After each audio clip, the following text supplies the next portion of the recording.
قرآن مجید کے نامے پارے کے حوالے سے کچھ باتیں اللہ تبارک و تعالی اپنی رحمت کا ساتھ ہمیں نصیب فرمائے۔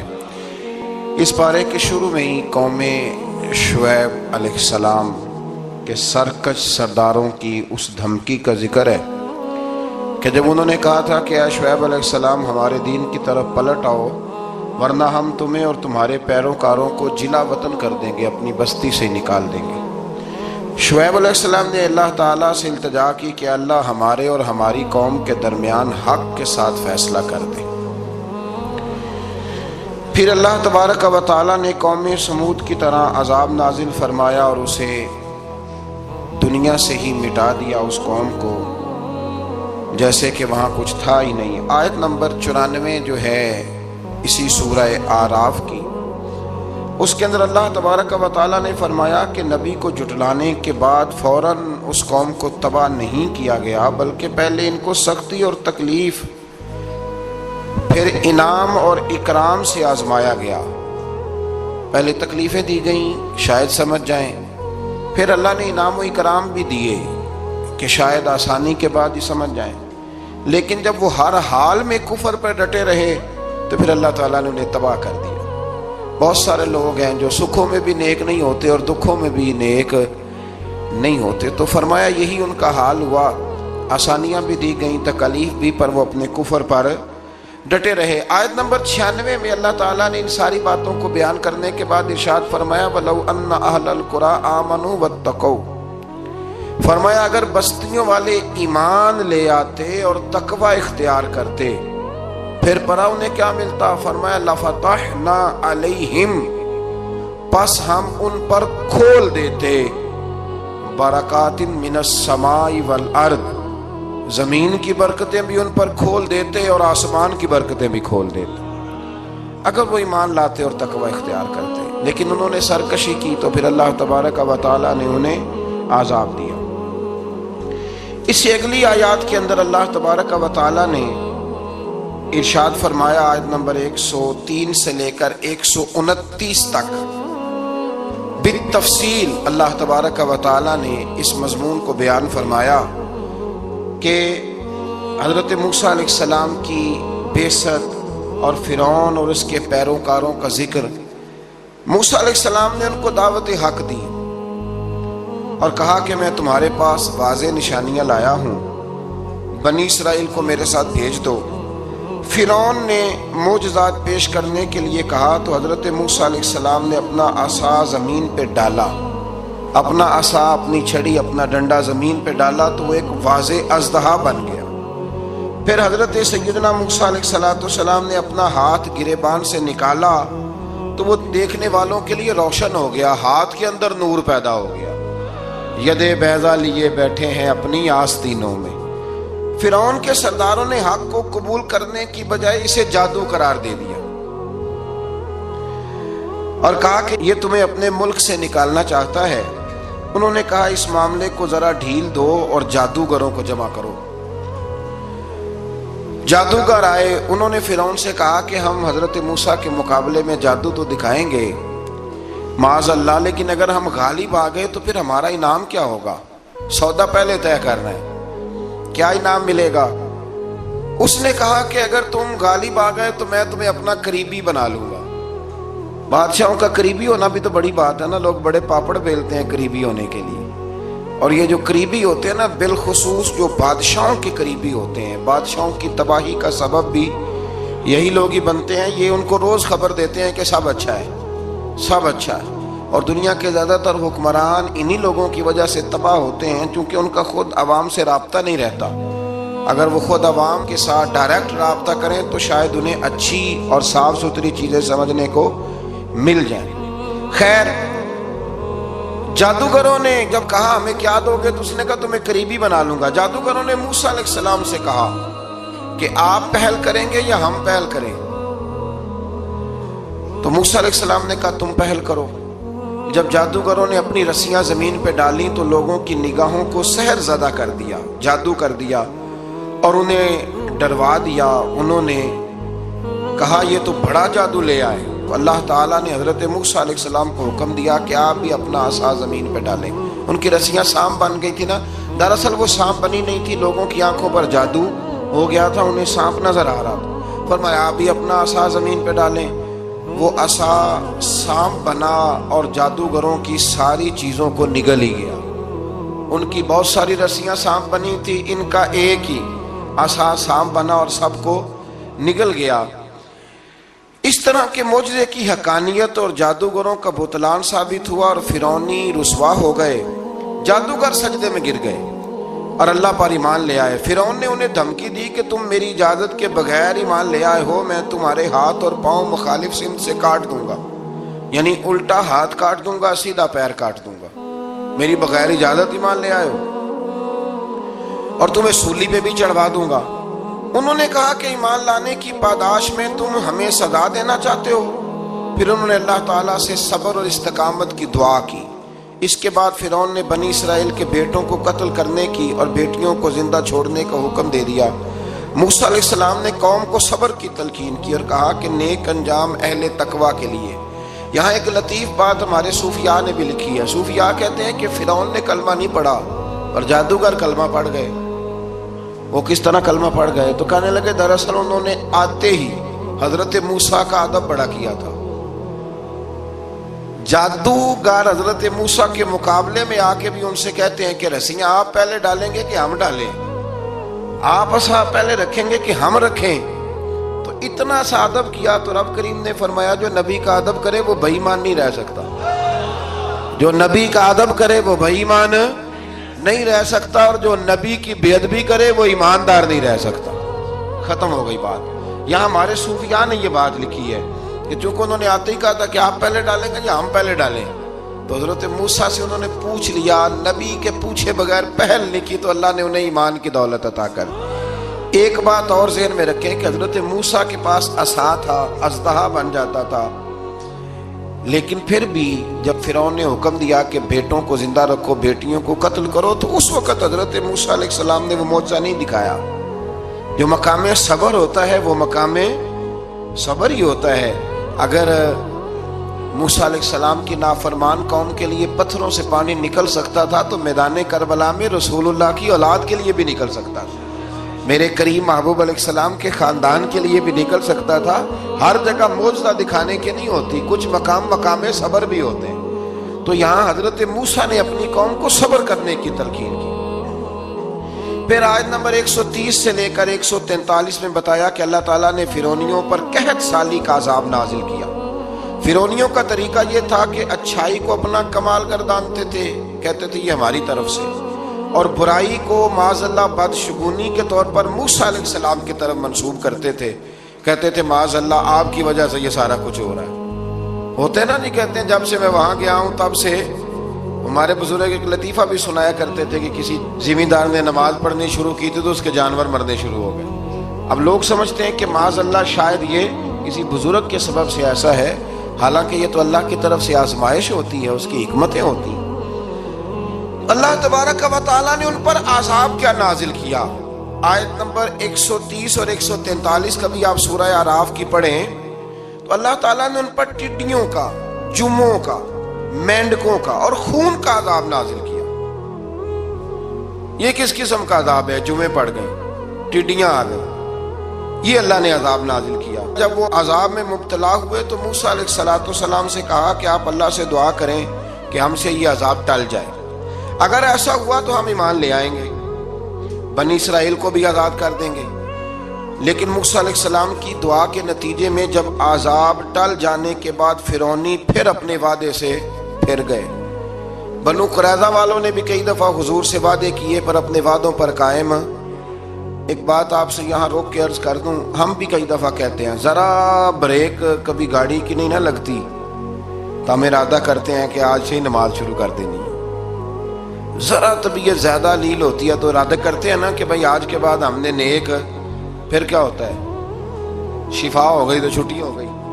یہ طریقہ درست نہیں، یہ تو کفار کا طریقہ بیان کیا نا قرآن پاک نے۔ یہاں فرمایا جب اللہ تبارک و تعالیٰ نے انہیں نجات دے دی تو اپنے وعدے سے مکر گئے، تو پھر اللہ تبارک و تعالیٰ نے بنی اسرائیل کو سمندر پار کر کے ایسی قوم کے پاس پہنچا دیا جو بتوں کی